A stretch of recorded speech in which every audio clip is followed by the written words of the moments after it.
Indian নাকি দেখে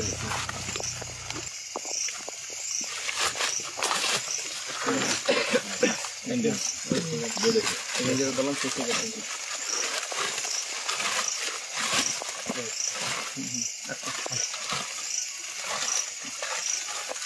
রসিটা দেখি রসিটা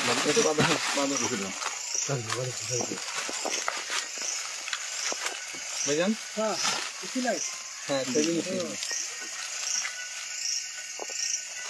স্যার ওই যে এখান থেকে যাওয়ার আগে স্যার বাম পাশে রাস্তা চলে গেছে পাহাড়ের ভিতরে এটা না এটা কাঁচা রাস্তা স্যার এখানে তো কাঠ ঠাটো বড় গাড়ি উঠে দেখি 30